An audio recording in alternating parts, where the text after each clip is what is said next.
बिस्मिल्लाहिर्रहमानिर्रहीम। स्टूडेंट, आज हम पढ़ेंगे what is priority, explain internal and external priorities. The concept of arranging ready processes in a queue so that they can be dispatched one after another for execution depending on some policy is known as priority. तो operating system क्या करता है, जब जितने processes होते हैं, multiple processes होते हैं, उनको एक क्यू में लगा करके रखता है। और हमने इसके पहले देखा था कि न्यू स्टेट होती है किसी भी प्रोसेस की, फिर उसकी रेडी स्टेट होती है, उसके बाद वो रनिंग स्टेट में आता है। तो जितने प्रोसेसेस रेडी स्टेट में ज़्यादा होंगे उतना ही रनिंग स्टेट में उनका नंबर जल्दी आएगा। तो जिस पॉलिसी को यूज़ करके ऑपरेटिंग सिस्टम प्रोसेसेस को क्यू में लगा करके रखता है उसे कहा जाता है priority. Due to many processes competing for the same available resources like CPU and memory, concept of priority is used। तो देखिए यहाँ पर नंबर ऑफ प्रोसेसेस CPU को टाइमिंग के लिए वेट करते हैं और मेमोरी में अपनी जगह पाने के लिए वेट करते हैं एग्जीक्यूशन के लिए। तो इस कॉन्सेप्ट को कहा जाता है प्रायोरिटी। तो वहाँ पर प्रायोरिटी का यूज़ करके हमारे प्रोसेसेस को वन आफ्टर अनदर डिस्पैच किया जाता है। अब प्रायोरिटी में भी एक्सटर्नल और ग्लोबल, उसे एक्सटर्नल भी कहा जा सकता है, ग्लोबल भी कहा जा सकता है, या तो फिर वो इंटरनल भी हो सकती है या उसे लोकल भी कहा जा सकता है। एक्सटर्नल और global priority. An external priority is specified by the user externally generated at the time of initiating the process. देखिए, मान लीजिए आप टिकट की लाइन में लगे हैं, आप वन आफ्टर अनदर आप अपने टिकट के लिए वेट कर रहे हैं क्यू के अंदर। अब अर्जेंट कोई बंदा आता है जिसको ज़्यादा नीड है, उसकी ट्रेन जाने वाली है, तो वो आपसे रिक्वेस्ट करके क्या करता है कि भाई मेरा काम पहले होने दो, आपको भले ही बाद में चलेगा लेकिन जो है मेरी ट्रेन चली जाएगी। तो ये क्या होती है, इस वक्त के अंदर क्या होता है कि भाई हम दूसरे को रास्ता दे देते हैं। तो ऑपरेटिंग सिस्टम को भी जब कोई ऐसा अर्जेंट जॉब आता है जो यूज़र के थ्रू परफॉर्म करने के लिए बोला जाता है, तो उसे कहा जाता है external priority. In many cases, the operating system allows user to change its priority externally even during its execution। तो इस तरह की प्रायोरिटी चेंज करना ऑपरेटिंग सिस्टम जो है अलाउ करता है यूजर को।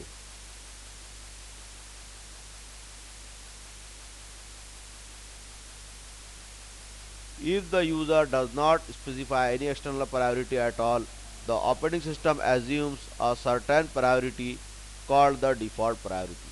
अगर यूज़र अपनी तरफ से प्रायोरिटी स्पेसिफाई नहीं करता है तो वो डिफ़ॉल्ट प्रायोरिटी होती है। But when an urgent job needs to be done, the system manager permits the process to be created with a higher priority. जैसे कि मैंने आपको बतलाया कि भाई जिस बंदे की ट्रेन जाने वाली है हम उसको रास्ता दे देते हैं, और जो टिकट प्रोवाइड करने वाला होता है वो भी बोलता है भाई ठीक है इन्हें पहले जाने दो। तो इस तरह से जो अर्जेंट प्रोसेसेस होते हैं तो उसके लिए हायर प्रायोरिटी दी जाती है और वो स्पेसिफाई करना पड़ती है यूज़र को। इंटरनल और लोकल प्रायोरिटी। अब इंटरनल और लोकल प्रायोरिटी क्या होगी कि जिस तरह से प्रोसेसेस आ रहे हैं उसी तरह से वन बाय वन जो ऑपरेटिंग सिस्टम उनको परफॉर्म करेगा। The concept of internal priority is used by scheduling algorithms। They base their calculations on the current state of process। For example, each user while firing a process can be forced to specify the expected time that the process is likely to take for completion। तो हर user को एक time दिया जाएगा कि उसको process करने के लिए जो प्रोसेसर है या जो रिसोर्सेज है उनको यूज़ करने के लिए हर यूज़र को क्या दिया जाएगा, टाइम दिया जाएगा। और किन बेसिस के ऊपर उसके अल्गोरिदम्स होते हैं वो ऑपरेटिंग सिस्टम में इंटरनली होते हैं, हमें उस पर ध्यान देने की ज़रूरत नहीं है। जस्ट यहाँ आपको बतलाना पड़ रहा है कि ऑपरेटिंग सिस्टम कैसे वर्क को परफॉर्म करता है। आपको यहाँ पर अल्गोरिदम वगैरह यहाँ पर लिखना नहीं है, जस्ट माइक्रोप्रोसेसर जो हमारा ऑपरेटिंग सिस्टम है उसका वर्क आपको यहाँ पर बतलाना पड़ रहा है।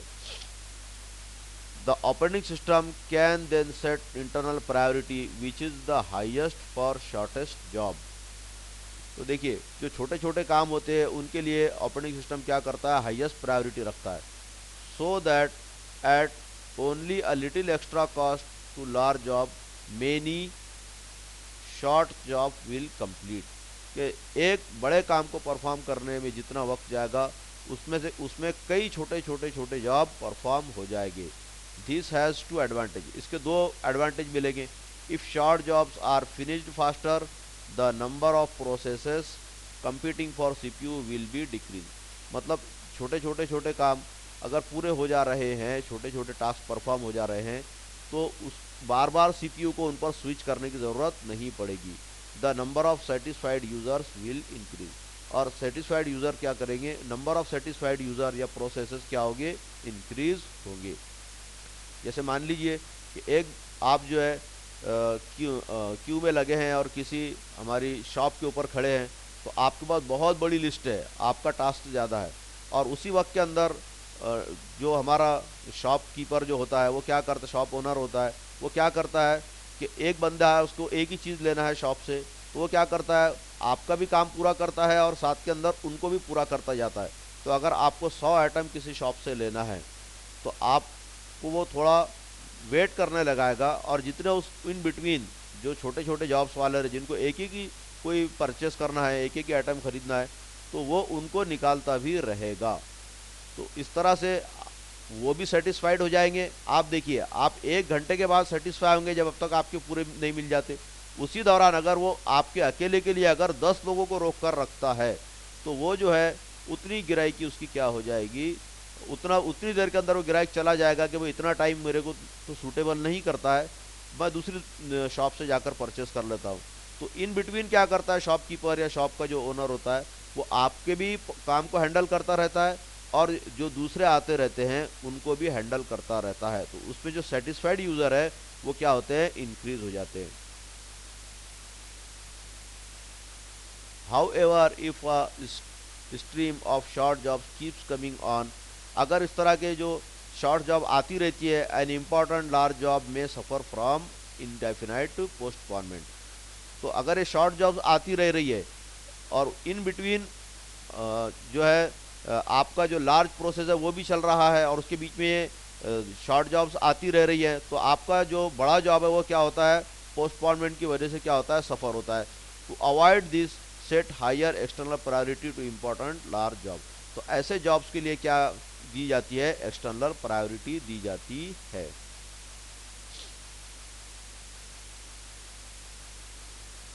यहाँ पर देखिए, एक्सटर्नल तो हमने कंप्लीट कर लिए, इंटरनल कंप्लीट कर लिए, उसके बाद है परचेस्ड प्रायोरिटी और टाइम स्लाइस। तो ये दोनों को भी देख लेते हैं। परचेस प्रायोरिटी क्या होती है, this priority is used in some data center situations where each user page for some time use. अब यहाँ पर क्या होगा कि अगर कोई अर्जेंट जॉब ऑपरेटिंग सिस्टम के वाया आपको परफॉर्म करवाना है, आपका टास्क या आपका प्रोसेस परफॉर्म करवाना है, तो उसके लिए आपको क्या करना पड़ता है, आपको पे करना पड़ता है, मतलब कुछ पैसे आपको देने पड़ते हैं। Higher priority processes are charge at higher rate to prevent each user from firing his job at the highest priority. तो जितना आप ज़्यादा पे करेंगे उतना आपकी जॉब को क्या हाईएस्ट प्रायोरिटी दी जाएगी।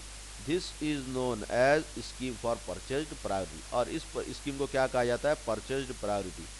ऑपरेटिंग सिस्टम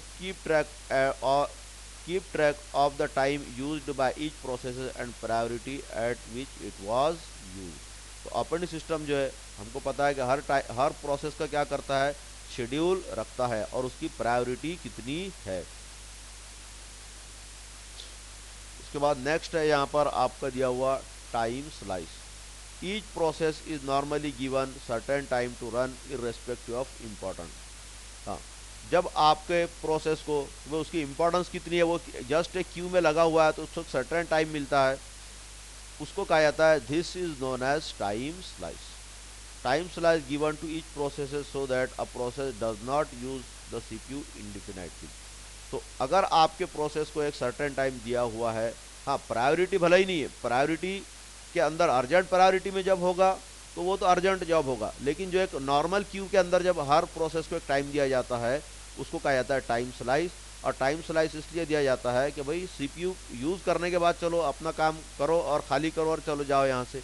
तो ये टाइम स्लाइस इसलिए दिया जाता है कि सीपीयू को जो है अदर भी वर्क परफॉर्म करना होते हैं, तो ईच प्रोसेस को जो टाइम दिया जाता है नॉर्मली उसे कहा जाता है टाइम स्लाइस। तो स्टूडेंट होप करता हूँ कि ये कॉन्सेप्ट आपको समझ आए होंगे। Thank you.